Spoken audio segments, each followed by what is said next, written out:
As a healthy hair care specialist that has been in the industry for over 13 years, and I've helped so many women grow their hair to lengths they could never believe they could get to, I have seen so many things in the industry, good and bad, that people do to their hair. But today I'm going to be naming 3 of those things that you need to stop doing to your hair, because if you don't, then your hair is never going to grow. Okay, guys. So, one thing I always notice whenever I'm doing consultations with customers and I go down a line about what they're doing in their hair care regimen or whether or not they've been to a stylist or they doing their hair at home, I always ask certain questions. And one thing I've noticed is that a lot of people don't do this. They don't deep condition. Oh my gosh. If you ever want your hair to grow, you have got to stop skipping the deep conditioning step. It is very, very, very important to include that into your routine because deep conditioning really helps keep the hair strong. It infuses moisture into the hair and it's just so beneficial to the health of your hair overall. And you can't just do it sometimes. You've got to do it as much as possible. So if you are shampooing your hair um, once every 2 weeks, then I feel like you need to be doing it once every 2 weeks. If you're shampooing your hair um, like every week, then I feel like you need to be deep conditioning every week. So I feel like as often as you are shampooing your hair, you need to be deep conditioning as well. Now I know with some of you guys out there who go a month without shampooing your hair and sometimes even more, you need to be deep conditioning too. So stop skipping the deep conditioning step. And if you do start putting it into your regimen, you'll see your hair making a complete turnaround with just that one simple thing. It's so easy. No, in this day and age, it is so important to look polished as much as possible, whether it be at work, whether it be at school, for the gram. I mean, you got to look your best. And one thing I find that a lot of people do is they're always, I guess, in a sense, saying touching up their hair. So, yeah, I washed my hair or I shampooed my hair like a couple of days ago, but the style is gone, so I'm just going to touch it up. And then 2 days later, I'm touching it up. So you're using the heat on your hair or heating implements on your hair on a regular basis to make it look polished all the time. Okay, you need to stop doing that because guess what?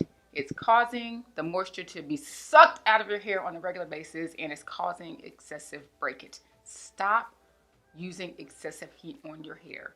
And if you would get the heat usage down to just on days when you shampoo and deep condition your hair, you will see a turnaround in your hair and your hair growth and retention. I promise you. That is like one of the number one things that people do that they need to stop doing that causes so much damage to their hair. And I don't even think a lot of people realize it. So I need to just like shout it to the rooftops. Stop using excessive heat. It's okay to use heat on occasion, but excessive heat is where the damage and breakage comes in. Ugh. So this is a really like touchy subject, and I think that's part of the reason why I saved it for last. You know, some people agree with me, some people don't. Some people are like over here with it, some people aren't. It's just really like a lot of different opinions, difference of opinions about trimming the hair. Okay, you need to stop going so long in between trims.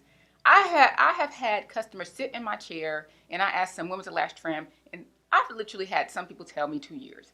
2 years is too long to go without trimming your hair. Oh my gosh.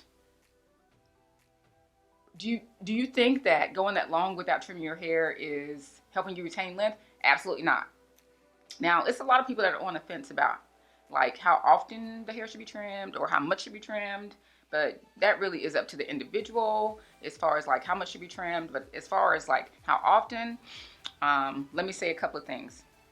Uh, don't trim your hair too often because if you're on a growing journey, trimming your hair too often is going to slow down your progress. Because if you're trimming your hair like every 4 to 6 weeks, like you only grow like a half an inch of hair in a month. So if you're trimming like every 4 to 6 weeks, you're pretty much cutting off like what you've grown in. So your hair just kind of like stays at a standstill or even sometimes even gets shorter.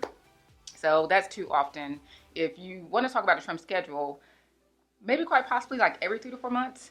4 months if you're taking like really super good care of your hair. 3 months, if you're doing okay. But every 3 to 4 months, that way you can see some progress, in my opinion, is a good like schedule for a trim. Now, some people may be able to go longer. like if they're taking care of their hair really, really well, if they're not using heat and things like that. But uh, 3 to 4 months is a really, really, really good time for like a trim schedule. So stop going so long in between trims, because guess what? The longer you go without your trims, then your hair is more prone to damage and breakage because you're going so long. So if you're not trimming, you're leaving the splits on your hair, and guess what, guys? Splits go up the shaft. So if you're not cutting them off, then they go up further and they cause more damage and breakage, and that causes you to have to trim even more hair. So if you're trimming every 3 to 4 months, you only have to cut off a little bit of hair, and you might gain, about 5 out of the 6 inches that you would grow in a year. But if you're going too long without trims, then if you're going like a year without trims, and finally when the year comes around and you need to trim, you're cutting off about 4 inches as compared to only cutting off an inch. So you're gaining like more hair by trimming more often as compared to trying to stretch out your trims. Now I understand that cutting off hair can be an emotional thing, but having to cut off that much hair can be extremely like emotional and shocking. So it's better to go on ahead and cut off a 1/4 inch, like or half an inch, like every 3 to 4 months. Instead of waiting for a year or 2 years or whatever and having to cut off 4, 5, 6, 10 inches. I don't know. So yeah. So I have named 3 things that are causing your hair to not grow. So your hair will never get to the length that you desire if you don't stop doing these things. Let me say it again. Stop skipping the deep conditioning step. Stop using excessive heat. Stop going long times in between trimming your hair, and you'll be surprised. Your hair will make a super turnaround. Super duper duper, super duper duper turnaround. Okay guys, like and subscribe for more hair related content. And don't forget to read the description box below. There's lots of information in there for you guys. And sign up for my new Facebook group, Healthy Hair University. I'll see you there. Love you guys.